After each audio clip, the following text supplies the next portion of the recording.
Hello, everybody, and welcome to March's BMS Talk.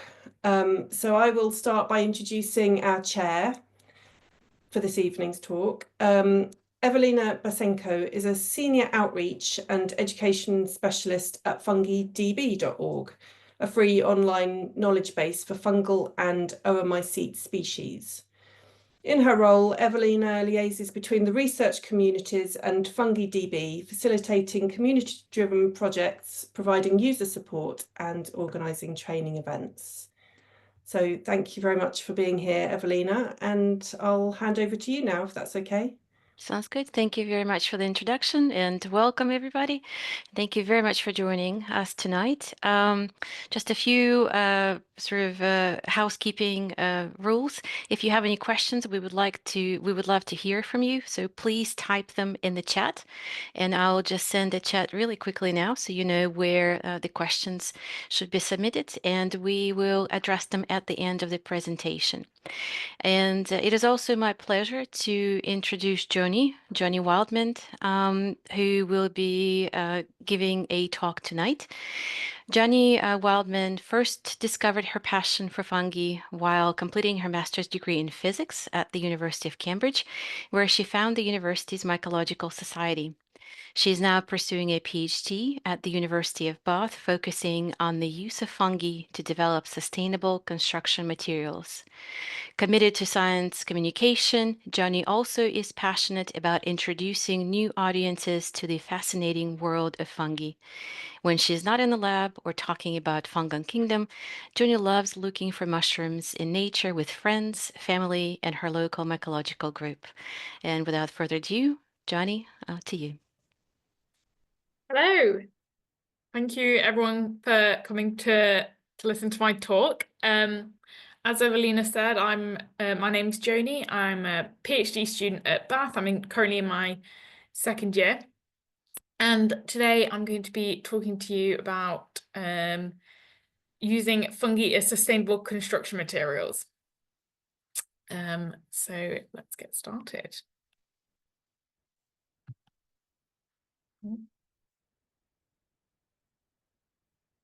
Right, so in this talk, I'm going to introduce to you the idea of fungal-based materials, and specifically mycelium-based composites, which is what I work with, and I'll tell you all about them.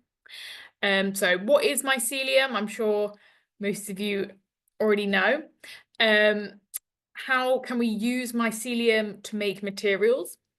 And then taking a look at these within the construction industry specifically. And the need for sustainable insulation materials, how these mycelium-based composites could be a good alternative to current insulation material options. And then I'm going to talk to you a bit about the benefits of that, challenges facing using fungal-based materials, and barriers to their wider adoption. You know, why isn't my house currently built from fungi like that beautiful house that ChatGPT managed to create on the right? Okay, so what is mycelium? So mycelium is the vegetative part of a fungus, which means it's the non-reproductive part, basically. And it consists of a network of these thread-like fungal cells called hyphae. So you see sort of branching network diagrams of these, but you can actually see the mycelium growing on your mushrooms, like that image on the left. You can see it in the woods. If you look for this like white fluffy thing, you can also sometimes see it growing on shop-bought mushrooms too, just at the bottom. And there's some images of it growing on hemp substrate as well. So it's just, yeah, the network of fungal cells, basically. And it's through these mycelium networks that some fungi can obtain their nutrition. The mycelium secrete enzymes onto the food, which breaks it down into simpler molecules that the fungus can then absorb, which is very different to how we do it. We take in our food and then break it down in our stomachs. And it's through this process really, so fungi are super important for this process in being nature's decomposers, recyclers, because some of the compounds that fungi are able to break down, if fungi didn't do it, then they'd just be left in the ecosystem and would be buried underneath dead wood and waste. Things like the lignin and cellulose can be quite difficult to digest, but fungi are great at doing that. So when we think about fungal-based materials, we can take inspiration from looking at fungi's role in nature as this decomposer, and as organisms that are really good at modifying the properties of organic matter. And we've actually been doing this for a long time, really, looking at fungi's role in nature and thinking how we can use that to make new materials. So on the left is an image of so-called myco-wood, which in the 70s in Germany, they would use, they noticed that growing fungi on wood would then alter the properties of wood, and that would make for better pencils. It would make the wood softer and more easy to process.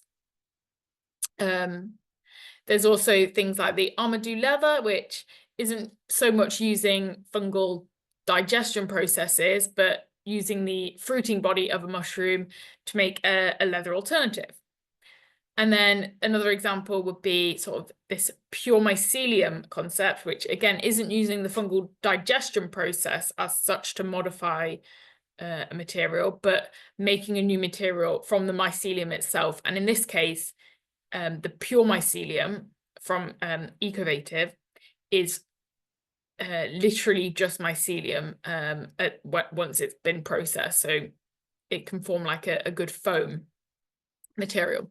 So I'm just showing you these examples and explaining fungi's role in nature, just to convey the idea that this using fungi to make materials is not a new thing. It almost feels like in the recent years there's been a big boom in sort of fungal materials, but actually this isn't really a new thing. And I mean, at the end of the day, fungi have been doing this in the ecosystem for a long time. And we're just taking inspiration from nature. Okay, so there's 3 examples. Now let's talk about what I'm working on. So this is the mycelium-based composite. And this is different from the pure mycelium because in this case you're making a composite material, which basically means you've got multiple different components of it. And so in this, you're taking some sort of substrate and growing your mycelium on that to make a bio-based material. So bio-based because it's essentially derived from using that fungal mycelium. And I'll actually just show you how I make these to give a better idea of what they are basically. So I made a little tutorial. And not to give away the secrets of the trade, but you can make these at home, especially if you've got experience with growing mushrooms. It's a very similar process. So what I'll do is I'll soak my substrates, and that can be something like hemp, ash wood chips, or well, this is what I've got here. I've got hemp, ash wood chips, and straw, but you could use any real sort of like organic waste products, you know, any wood chips, different types of straw, etc. So you'll soak that for 24 hours, and I'll drain it, and then I'll add a bit of flour, because that's going to give your mycelium just a bit more of a nutrient boost. So I then need to sterilize that. So put it in a bag that can withstand the temperatures and pressure of the autoclave, which I know not many people have at home, but you could use a pressure cooker to sterilize that. And then once your substrate is sterilized, you then need to mix that with your mycelium grain spawn. Now, mycelium grain spawn is essentially some sort of grain which has had your mycelium colonize it. So as you can see here, I've just got some brown rice which I've grown my mycelium on, and this just makes it easier. One, it makes it easier to mix into your substrate, and also the grain itself gives another boost to your mycelium, which will give it a better chance of then colonizing your substrate. So once I've mixed those in together, I then pack that into some sort of mold. And so this can be any real shape and size. If you did want to have a go at making these at home, which I do encourage you to, then start off smaller. The bigger sort of mold you get, then the harder it is. So I'd pack them into a mold, cover it with some sort of breathable membrane, and then incubate that for 5 days, maybe a bit longer. And there we go. So the mycelium will then grow on that, completely colonize it, as you can see.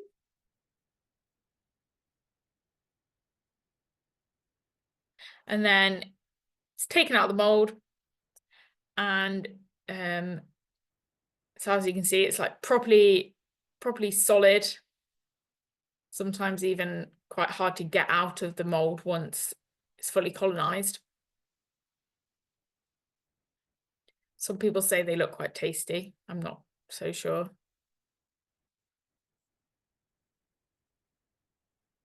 And then dried out in an oven for a day or two. And that kills the fungus, unfortunately. So that the material, once it's done, isn't a living material.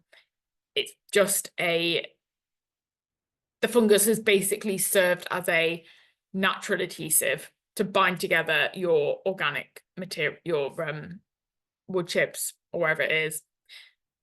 And it's through that colonization, that digestion, that the fungus is able to do that. So yeah, let's not watch that again. It's enough of videos of me. Okay, so that's kind of how I make them, and hopefully that's given you a bit of a better idea of what these materials actually are that I'm talking about. And if you do have any questions about more details of how to make these at home, if you wanted to, then I'd love to answer some of them afterwards. But so that's what they are, and why are we interested in them, apart from the fact that it's a fungus-based material, which I think is interesting anyway. But so they can be sustainable. You know, if you're using something like agricultural waste, your straw, your wood chips, you know, you're not that can sequester carbon, basically. They're not toxic, they're not flammable, and they have a low thermal conductivity. So I'll talk more about what that means in a minute. But all of these things, these properties, make them quite good for insulation applications. And that's really needed. So the construction industry has a lot of problems, basically. The construction industry accounts for 62% of UK waste, and also accounts for 39% of global carbon emissions. So that's quite significant. Within the carbon emissions attributed to the construction industry, we can actually categorize that into two different sort of sources of that, of where that carbon is coming from. So typically you might think, when you think of sort of energy use and carbon footprint and stuff, you'll think of like turning your lights off and things like that. But that's only part of it. That's the operational carbon, and that's the energy use, carbon footprint of running a building, basically, of your heating, your lighting, electricity use. But actually, energy has gone into making the building, to those building materials, to transporting those materials to make your building. And then energy will also be used once you're finished with your building, and you need to get rid of everything. So we actually need to think about ways to reduce both of those sources of carbon. And insulation materials are good for reducing that operational carbon, for reducing the energy you need to heat and cool your building, to maintain that livable temperature without having to use your heating, your your heating and your AC and stuff like that. So insulation materials do this by acting as a barrier, reducing that heat transfer when it's a cold day, etc. And these insulation materials, well, why are these better than just anything? Well, one way that we can know whether something's a good insulation material is measuring its so-called thermal conductivity, where the lower the thermal conductivity, the better it is at insulating. So this lambda, that's your thermal conductivity, and that can be described using Fourier's law of conduction. So you've got your temperature difference and you've got your heat transfer. And the lower the thermal conductivity, the less heat transfer you get for a given temperature difference. We typically say, when considering insulation materials, that anything less than 0.1 watts per meters Kelvin is a good insulator. And we do have good insulation materials. That's not, the problem isn't that we don't have good insulation material options. We've got things like polystyrene, so expanded polystyrene, EPS, extruded polystyrene, XPS, things like mineral wool, fiberglass. So we do have options, and probably have some of these, you know, in your home and buildings. But these are actually pretty unsustainable. I mean, we all know, really, you know, it's common knowledge actually that polystyrene isn't great for the environment. They have a high embodied carbon, so back to those two different types of carbon, a lot of energy has to go in to make these materials. They also deplete finite resources, you know, they're often petrochemical based. They're not recyclable, so contributing to that waste from construction. They can also be toxic and flammable, which is obviously not great for a construction material. So we really need to look for sustainable alternatives. So sorry if I seem like I've gone a bit of a tangent about the construction industry, but this is where my interest in these mycelium-based composites come in, is as these sustainable alternatives. So they've got the good environmental properties of sustainability, waste reduction, recyclable, biodegradable, but they're also low thermal conductivity. And so with thermal conductivity measured as low as 0.03 sort of thing, so much less than that 0.1 that we'd consider as a good insulation material. And it's comparable to lots of those traditional insulation materials like your polystyrene, like your mineral wool, etc. So that's why the construction industry is interested in mycelium-based composites. So returning to some more of the good things about mycelium-based composites as insulation materials. So your environmental properties, as I said, it's got that low embodied carbon. So it can reduce the operational carbon and the embodied carbon. Performs well in some life cycle assessments that have been done of it so far. So a life cycle assessment is a tool that is used in construction to quantify the environmental properties. So it's all well and good saying that's sustainable, that's unsustainable, but actually to sort of quantify that and compare, a life cycle assessment is done. And that basically, you make a big inventory of all of the energy that has gone into making a product, and all of the materials as well. And it comes out with, you know, how much global warming has that contributed to? How much, you know, water has that used?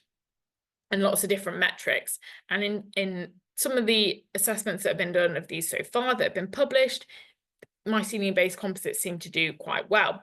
And even in some of them, they can be, you know, carbon negative, which actually means that they're reducing global warming. They can use waste materials, as I said, agricultural waste, straw, hemp, but they could actually even use more complicated waste materials. So here are two composites that I make. On the left, I've got one that I made using oriented strand board, which is something else used in the construction industry to make. So it's a type of engineered wood, and it's basically made by gluing together lots of wood chips. So it uses resins and adhesives. And so that makes it quite difficult to recycle once you're done with it. And you can get like lots of offcuts of it. And so I noticed that there was lots of waste offcuts of this wood product just at the university in the woodworking department. And I thought, you know, let's see if I can make a mycelium composite with that. Turns out you can.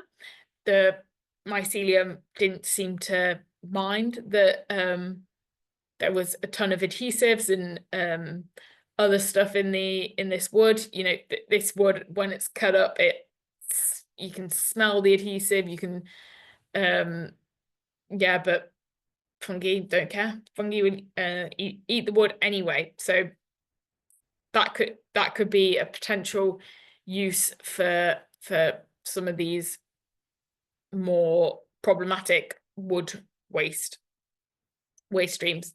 And then on the right, I even made some using Tetra Pak waste. So I think every 15 minutes, 3 million Tetra Pak cartons go to landfill. I think that's the correct statistic. But a lot, basically. There's a lot of Tetra Pak waste. It does say it's recyclable, but often a lot of it isn't, because it depends where you are. And, you know, in certain places, they won't have the correct facilities. Tetra Pak is made out of layers of plastic, paper, and aluminium. And therefore, it is quite difficult to recycle and energy intensive to recycle. So just because something's recyclable doesn't necessarily mean that that is a particularly good process either. So I thought, you know, could we, you know, make use of Tetra Pak waste? I'm vegan, so I get through quite a lot of Tetra Pak. So I just saved it up and used it to grow mycelium on. And again, it was successful. Fungi do really, they're quite resilient, and great at digesting things. So, you know, this kind of shows that actually not only can it use these agricultural wastes, which have other uses, such as pet bedding and stuff, it could be a potential solution to some more problematic waste streams that otherwise wouldn't have any sort of use. Another good thing is that they can be quite versatile and to some extent tunable. So the images on the top right, all of those little images, each of them was made with a different fungal species. And anyone wants to guess which one was made using chicken of the woods? It's the bright orange one.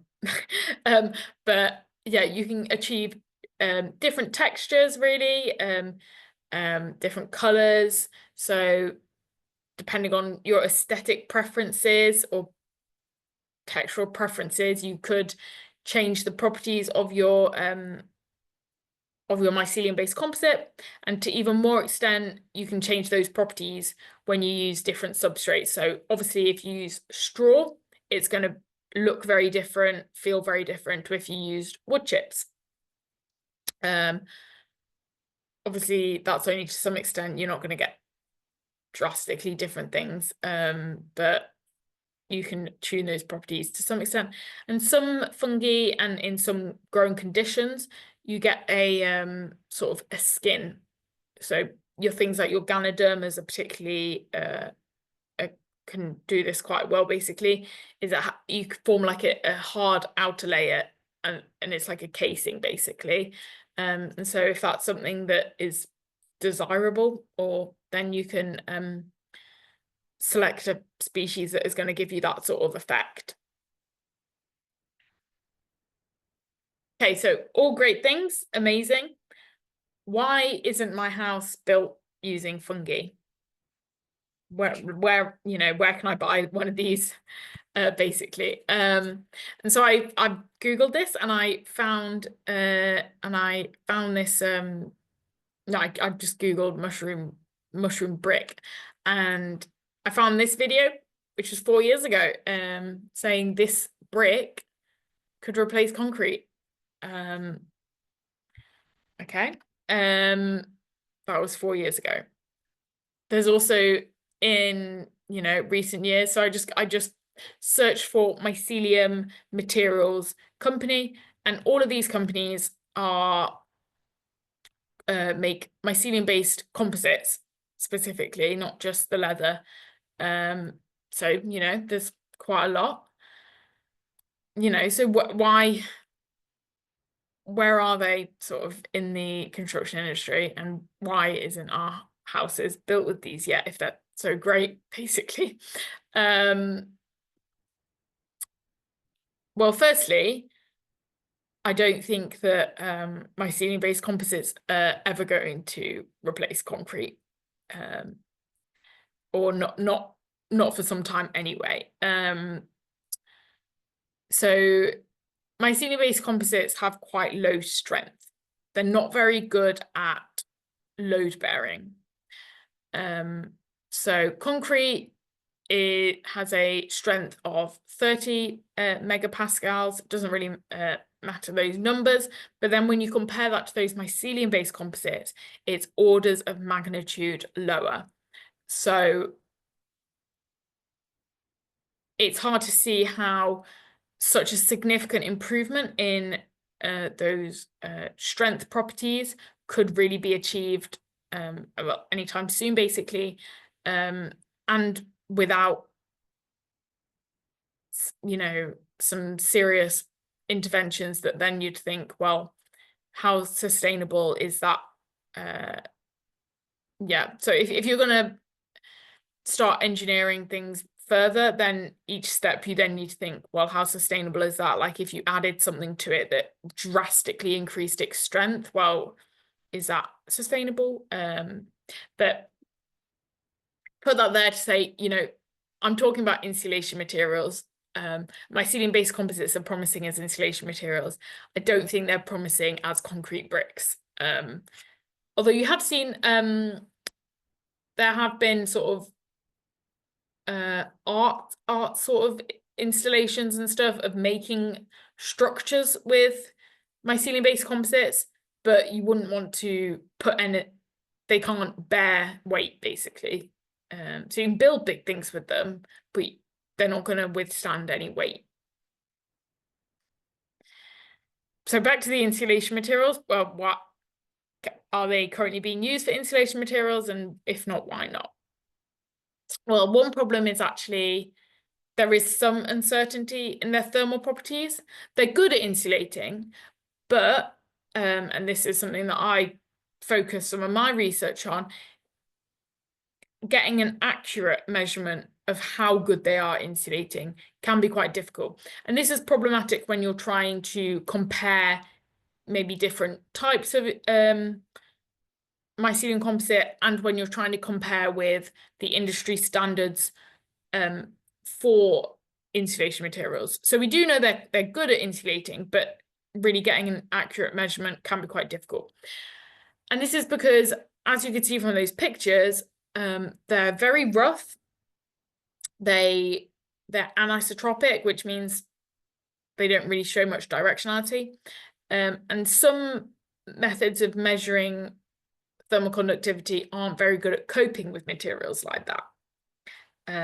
And so like one method that I used to measure it, called the hot disk method, doesn't really matter what that is, overestimated my thermal conductivity by up to 40%. So this makes it difficult to compare between studies, between research groups, between so that makes optimizing these quite difficult basically. And really, if you're going to put something in your home as insulation, you need to know how good it is. If it's going to overestimate how good it is at insulating by 40%, that's going to significantly affect your calculations and how good that would have been at saving energy. So that's not great. And the current standards for measuring these thermal properties are designed for plastic, so plastic-based insulation materials, and or soils. So neither of them really look like, or are, in terms of material properties, are quite equivalent to mycelium composites. So I think work needs to be done in designing methodologies that make this more accurate and make comparing these measurements better, basically. And another thing is thermal conductivity is actually moisture dependent, and mycelium-based composites and other bio-based materials are very good at absorbing water. So even like little fluctuations in humidity in their environment could drastically could affect your thermal conductivity. So that needs to be taken into account. That is the case for all materials, but mycelium-based composites do absorb water quite readily. So they are sustainable, or it looks like they can be sustainable, but there are also uncertainties in this sustainability. And again, this just makes it difficult when you're trying to compare things. So what does happen once you've finished it with it? I said it's biodegradable, but then again, that's going to depend what you made it with. You know, if I was making it with Tetra Pak, what happens? You know, could that then be degraded? And how long is it going to last? That's another thing. There are steps in the process that could be made more efficient as well. So although you're not using big complicated machinery and stuff, things like an autoclave, that can be quite energy and water intensive. Using big ovens for long periods of time, that could be quite energy intensive too. So there's things that could be done to improve that as well. And all of this is quite difficult to assess accurately. So there's variations in how these are made between different groups. It's not like a standard method for making a mycelium-based composite, just as there's not a standard method for like growing mushrooms. You know, different groups might incubate for longer, or have different temperatures, or just use a different oven. Maybe their oven is more efficient than another. So quantifying that using that life cycle assessment is subject to some uncertainty. Another thing is your waste material actually waste? Because as I said before, yeah, you're using agricultural waste, but is it a waste, or would that have otherwise, or are you taking so say straw or something, is it a waste, or would that have just been used for pet bedding or something like that? Like, is it a proper waste? Another challenge is they're quite unpredictable, and that's partly because they're, you know, it's biological in nature, and you know, there's only some extent you could fight that, really. So growth will vary with both biological and physical properties, so and environmental properties. So even slight changes in temperature, in humidity, in the substrate availability and things like that are going to drastically affect your growth, and they could be quite sensitive to that. And even if things are all kept the same, you can't, sometimes it's hard to see what why things didn't work, the biological nature means that you're not always going to get 100% repeatability. So as you can see on the right, I made these two at the same time with the same amount of mycelium grain spawn, same substrate, kept them in the same conditions, and then one's just grown a lot more than the other. And, you know, it's hard to really pin down why that is. So you can't really have that when you're making a material for a construction. You can't just have that sort of variability, or you need to ensure that that variability is within some sort of bounds that are acceptable. And then you have contamination issues. So you're growing. So as I said before, I had to sterilize my substrate. When I was mixing it in a bowl and stuff, I was doing that in a laminar flow hood, which basically kept the area completely sterile. And that's because if you don't do that, you're going to get contamination, or you could get contamination. And even with that, you still might get contamination. And, you know, that could be a real problem when thinking about making these at scale. If you got a contamination and it ruined your entire sort of batch for that, then, you know, that could be a real profit loss and a risk that might not be acceptable, really.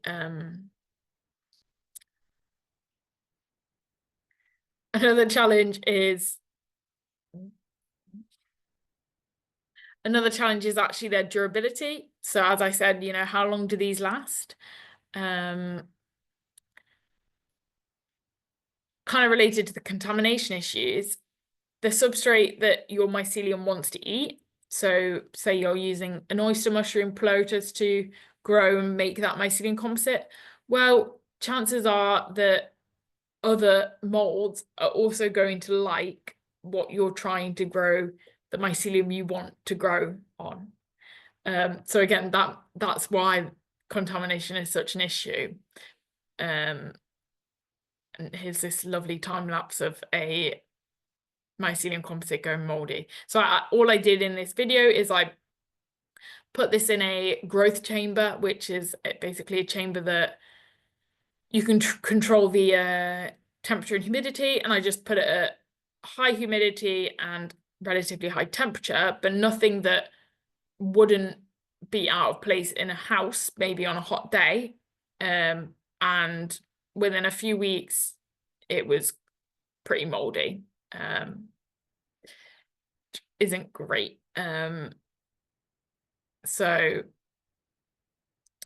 yeah, so currently that's some of the work I'm looking into, is doing tests to see at what conditions is it safe to keep these without them going moldy.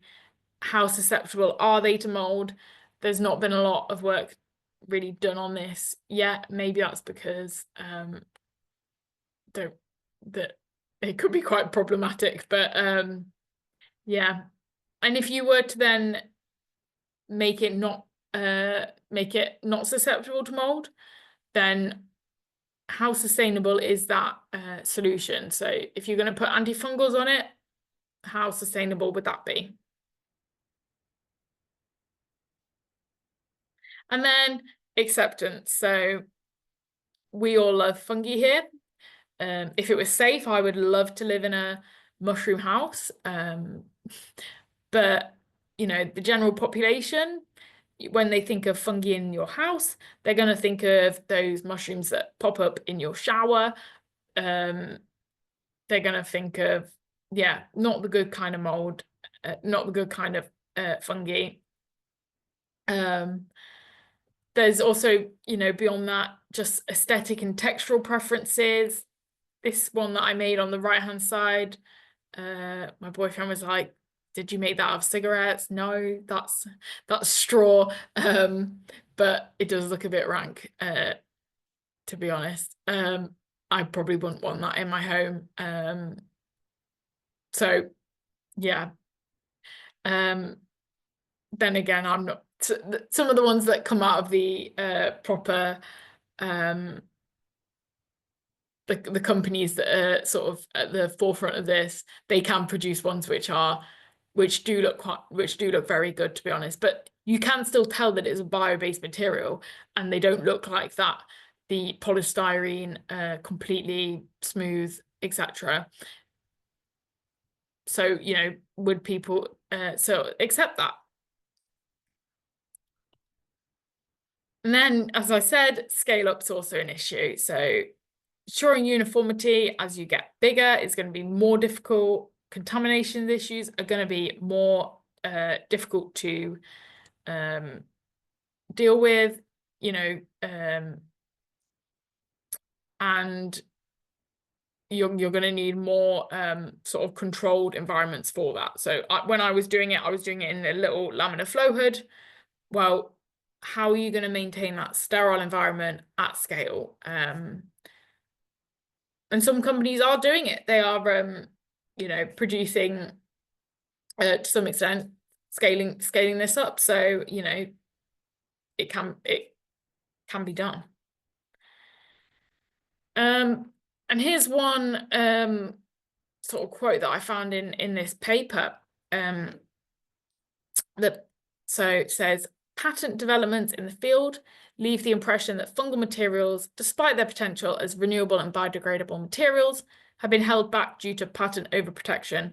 Considering the need for replacing current petroleum-based materials with renewable biomaterials, coordinated efforts may be called for to intensify efforts in the field. So that's a lot of words, but basically what that's saying is that there's a little bit of gatekeeping with some of this in this field. There's not a lot of knowledge sharing. People have put patents on basically making mycelium-based composites, which, as I said, is something that fungi doing the, you know, it's almost frustrating in a way. It's sort of, you've patented how mycelium digests a material. You know, that's not it's not an invention. That's just what fungi do. But this is holding back mycelium-based composites because there's not information sharing, there's not an openness, there's and you know, if there was more collaborative efforts, then I think for more things could be done to optimize these, to share knowledge, to build on each other's work.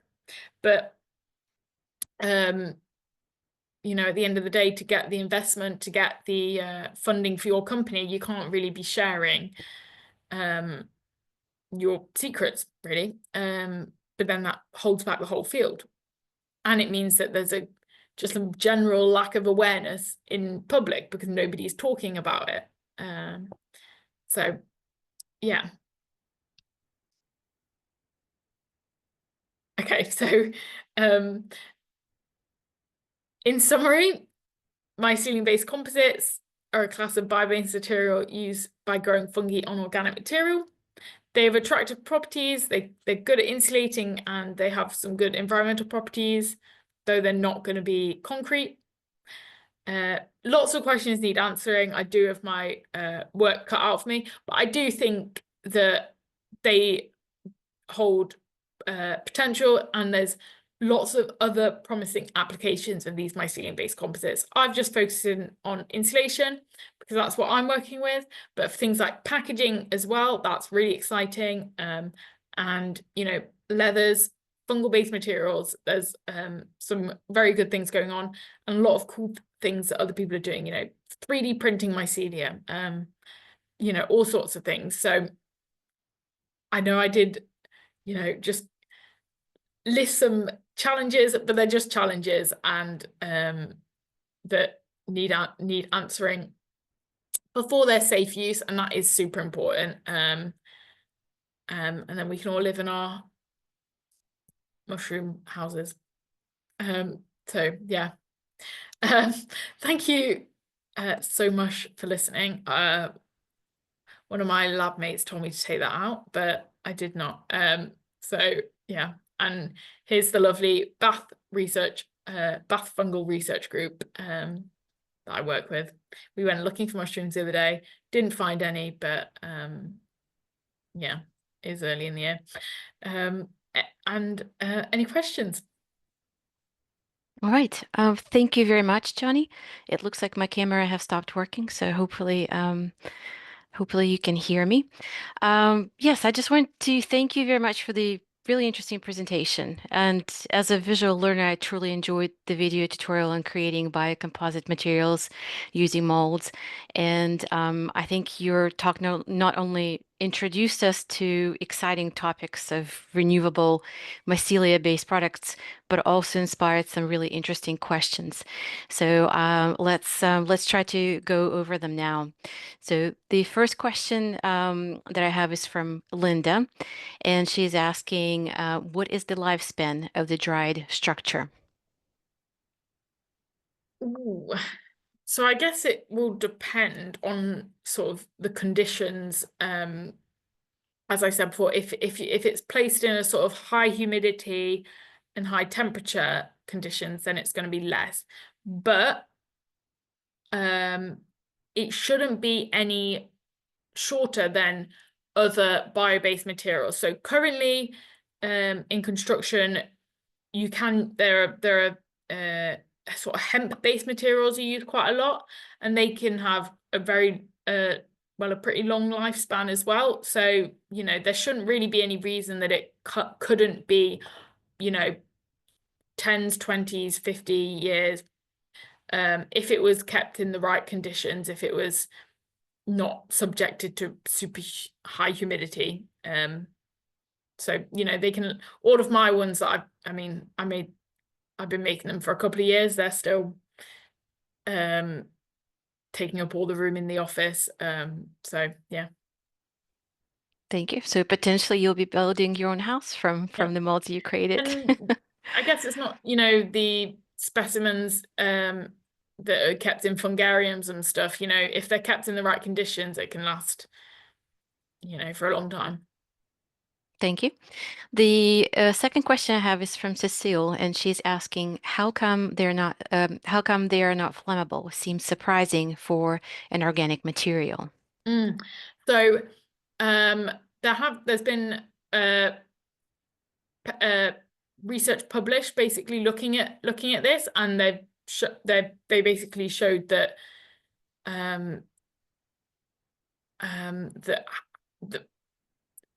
the mycelium composite actually reduced the flammability.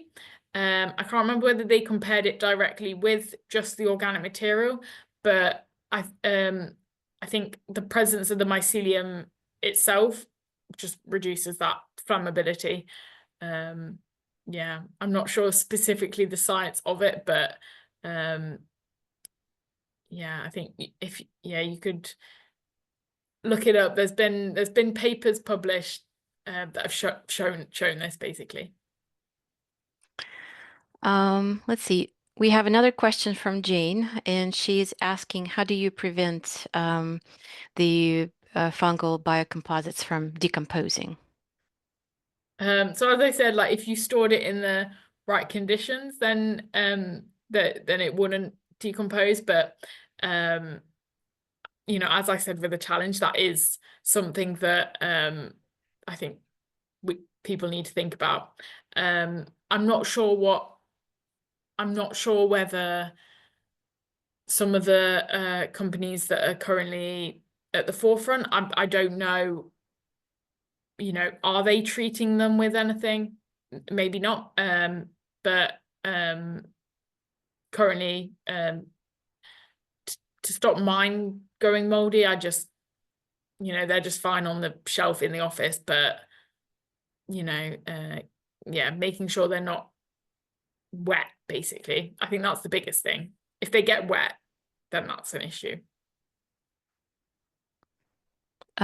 Let's see. We also have a question from Angela. She is wondering, how do you clean clothing that's made from fungal mycelia?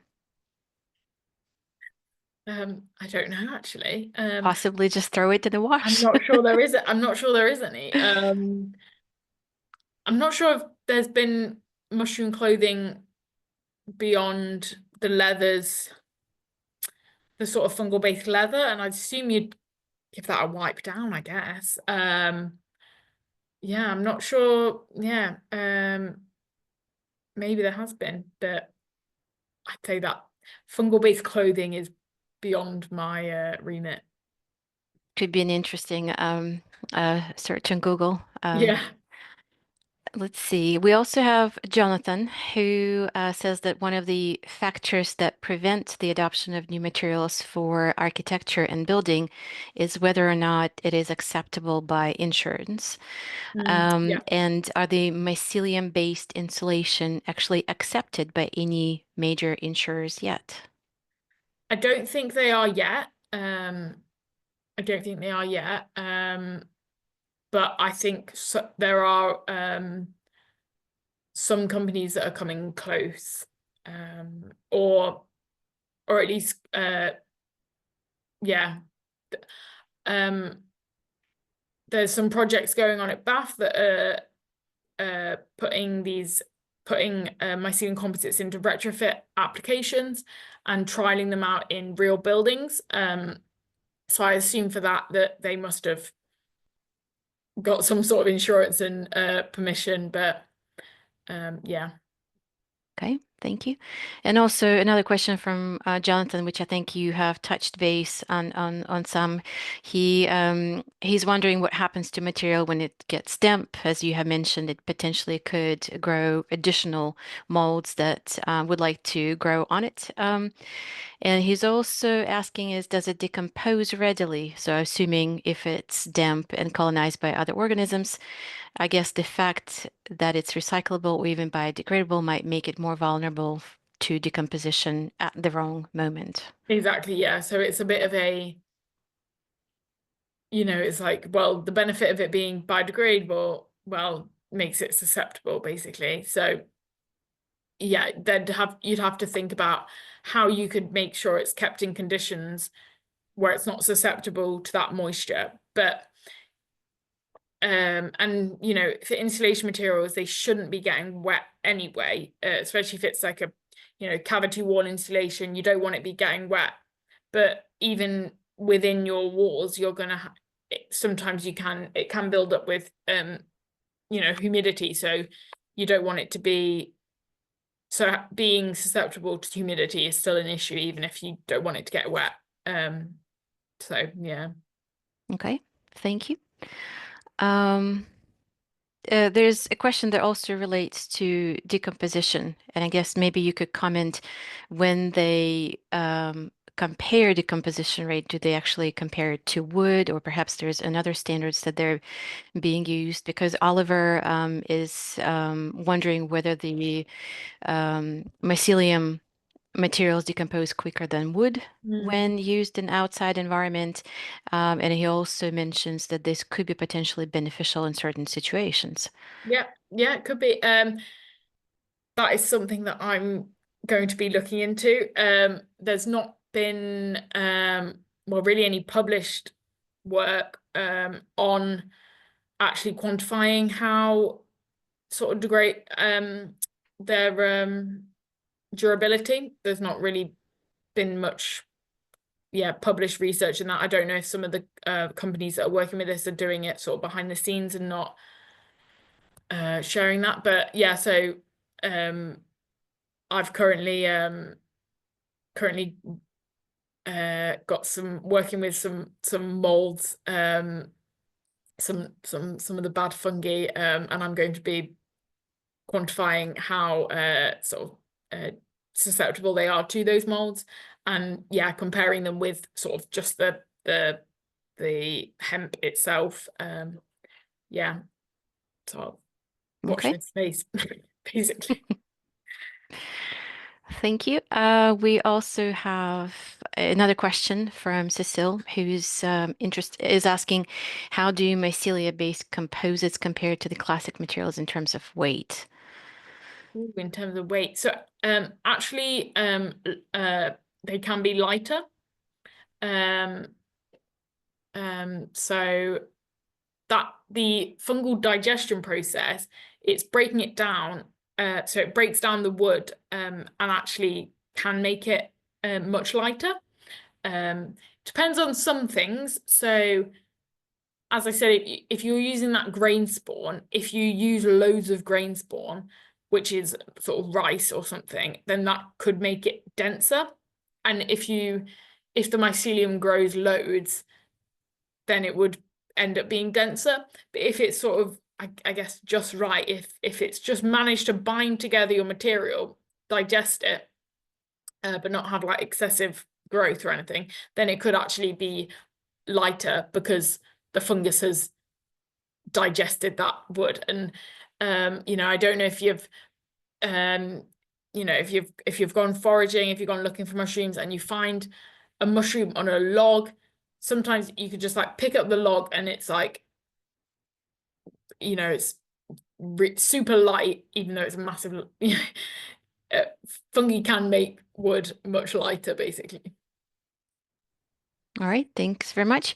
Danny is wondering, how do mycelium composites compare for flammability in comparison to current insulation? And I think you mentioned different types.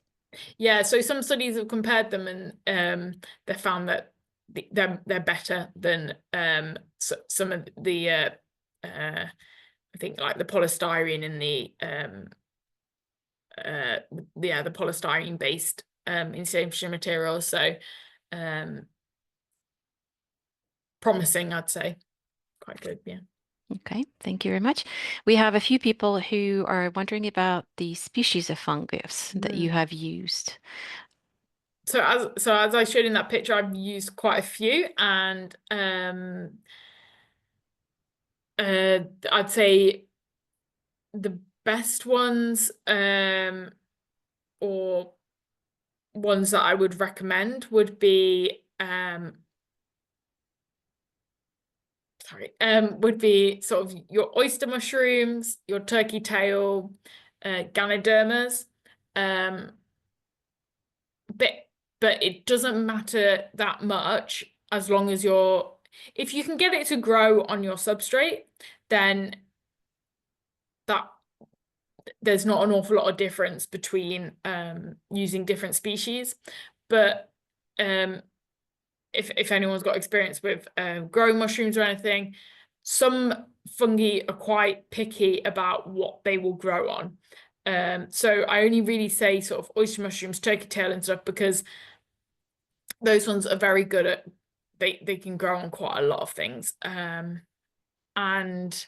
that you can easily get them from mushroom growing suppliers, and they are quite good because they've been sort of developed for mushroom cultivation. They have almost been sort of bred to be quick at growing and just good at growing on things because they've been used in mushroom cultivation.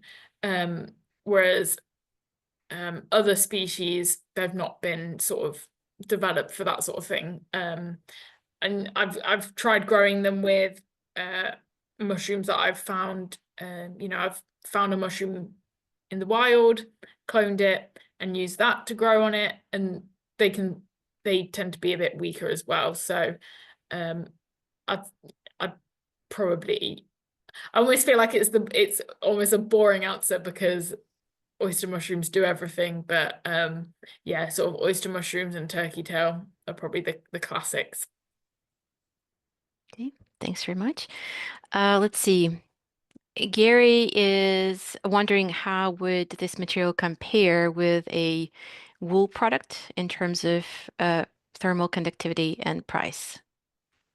I'm not entirely sure about the price. I think there's a lot of work that wouldn't, well, not, there's work that needs to be done in terms of that, because currently it's not been scaled up, so sort of the price would be subject to change once you start thinking about scaling things up, basically. But in terms of thermal conductivity, it's similar to your wool. So wool is in the ballpark of 0.04 watts per meter Kelvin. Mycelium-based composites are also about 0.04. So pretty similar to mineral wool, yeah. Okay, thanks very much. Here's another one. So Jane makes a point, I think that's maybe relating to your slide about mold growth on one of the blocks that you have shown to us. And she makes a comment that mold growth produces spores potentially is a health hazard. Would you like to comment on that? I mean, exactly. That's why I'm looking at it, because I think, fungal-based materials are cool, mycelium-based composites are cool, and it sounds all great, but if you got them into the homes and then they went all moldy and spores everywhere and health had, that would be awful. And that's relating to the other commenter question about insurance and stuff, like, do insurance companies want to risk that? But it's not so much that it's a mycelium-based composite that means it's going moldy. It's because it's that organic material, that the hemp substrate, that's kind of the issue. And there is bio-based materials that are safely used in construction. As I said, hemp is used quite a lot in construction without, safely and stuff. So yeah, you're right, could be a health hazard, but that's why the research is being done, really. And do you have any ideas on how they're solving mold problem now, or how it could be solved in the future? This is something Fraser is also I curious. do, but I don't want to tell everyone my ideas. No, I think there are things that can be done, and I think one benefit of mycelium-based composites is the fact that it's made using you could almost, you could use the fact that it's made using a living material, using a living organism, to maybe sort of engineer some sort of resistance into your material. So yeah, you could think about ways of using the unique properties of it being derived from a living material to get the properties that you want, basically. Okay, thank you. I think I actually missed one question previously. Jonathan says that I noticed a company in the Netherlands is making mycelium-based coffins. Any idea what species they might be using? I know which company you mean. I'm not sure I can't remember off the top of my head. It's going to be either oyster, turkey tail, or maybe reishi, Ganoderma. I can't remember off the top of my head for that one. They might not disclose it either, actually, to be honest. But I don't think it's going to be anything that's abnormal. But I think that as I said, with packaging and with coffins, that's great use for mycelium-based composites, because if it's not durable, that's not a problem. You don't need it to last for 10s and 20 years. It's fine if it decomposes. Yeah. Okay, thank you. So we have a few more questions. David is asking, have you tried growing your mycelium in situ and then heat killing it with hot air? No, I haven't.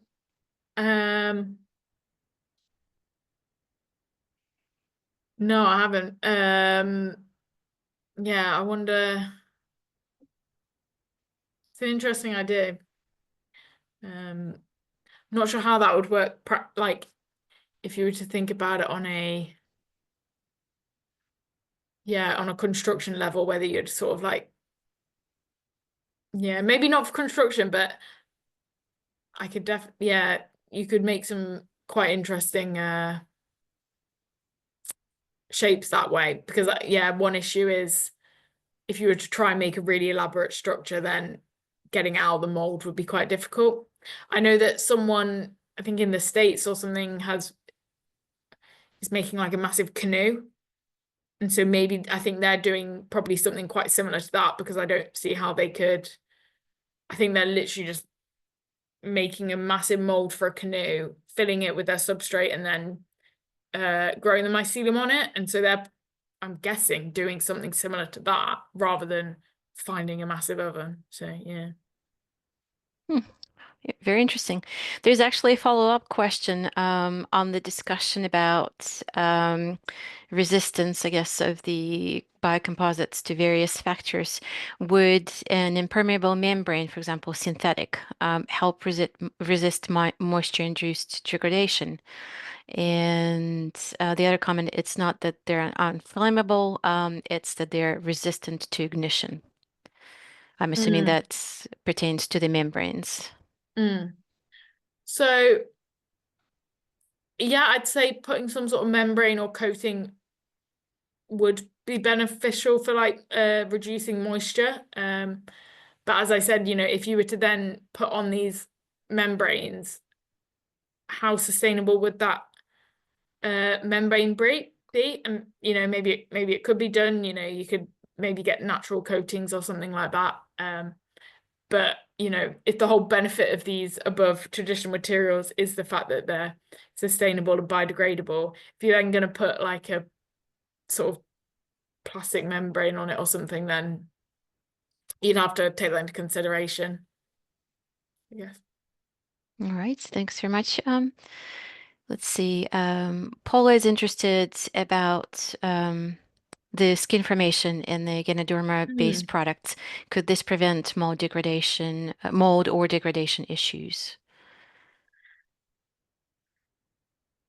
I guess the assumption could be that Yeah, it's I see much what you mean, denser. like, because it does, I mean, it almost looks like it's sort of water repellent and sort of waxy, but I think it's not as sort of, if it gets wet, it still kind of gets wet. It's almost like, yeah, I think possibly to some extent, but yeah, I think, yeah, I'd be interested in testing, with or without that skin layer, whether that increased or decreased the mold. But like you still, I don't know, if you see some bracket fungi in the woods, they can still get pretty moldy. And that's essentially what it is. It's still just that dense mycelium. And that it can still be susceptible to mold. So maybe to some extent, but it's not like it's a impermeable, completely resistant, I guess. Okay, thanks, Joni. There's another question from David, who is asking, are you comparing the properties of white rot, lignin and cellulose degrading fungi versus brown rot fungi, cellulose but not lignin degrading fungi? So when I tried making them with loads of different species, I was trying everything. Well, not everything, but I did try using some brown rot fungi. and really it's very difficult to make a mycelium-based composite with those kind of fungi. There's something about the way that white rot fungi leave leave the cellulose intact?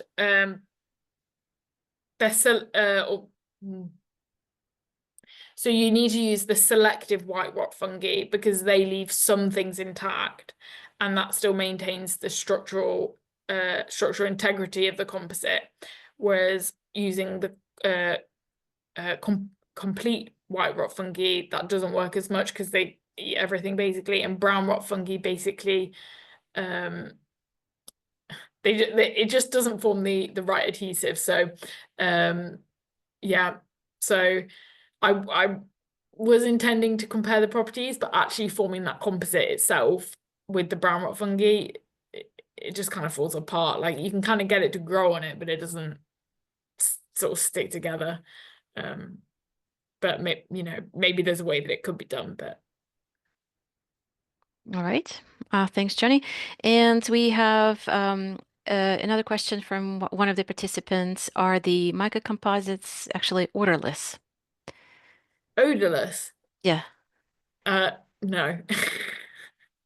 Does the smell depend on the substrate? It depends, Perhaps? yeah. Normally when they're dry, it's fine. So what we get, that's odorless. So you actually have one. I've got one. I'd say they're pretty odorless. Maybe, same sort of odor or same extent of odor as you'd get for like wood chips or something, if anything. Before they're dried out, then they smell very mushroomy. But that goes away. Very interesting. We also have comments. Thank you for your presentation, for an excellent talk. And if I could just ask a question, we always hear about self-repairing concretes or building materials with these properties. Is there such a thing when it comes to mycelium biocomposites? Yes. People are looking into that. There's, I think, even some people at Bath that are looking into some aspects of that. And I know that there's I think Ecovative, maybe it's Ecovative. I think one of the big companies is also looking into that. If you you can basically weld two pieces together if you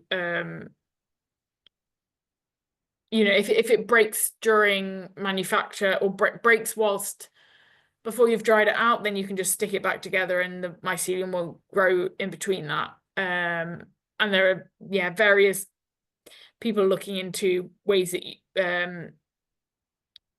using mycelium to do that sort of thing. So yeah, it's not what I focus on, but I know that there's people actively looking into that.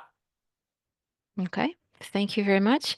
So I think we are at the end of the questions, and I also would like to finish with the note from one of the participants saying that considering going on further on the discussion about the membranes and the resistance to ignition, that considering the membranes, there would be so much less petroleum to produce that, Yeah. and there would be a sustainability advantages in any case. Don't let the perfect block Yeah, the no, good. you're right. Yeah. And that's a good point. I think people, don't let the perfect be the enemy of the good. Yeah. So it's very exciting. So thank you very much for your presentation. It's definitely a lot of food for thought. And I'm quite excited, hope that with additional research and development, we soon will integrate a lot of biodegradable and also mycelium-based composite products into our homes. Yeah. And at this time, I would like to thank Joni and also all of the participants that have taken their time to join the talk. And once again, thank you, and we will adjourn. Thank you so much.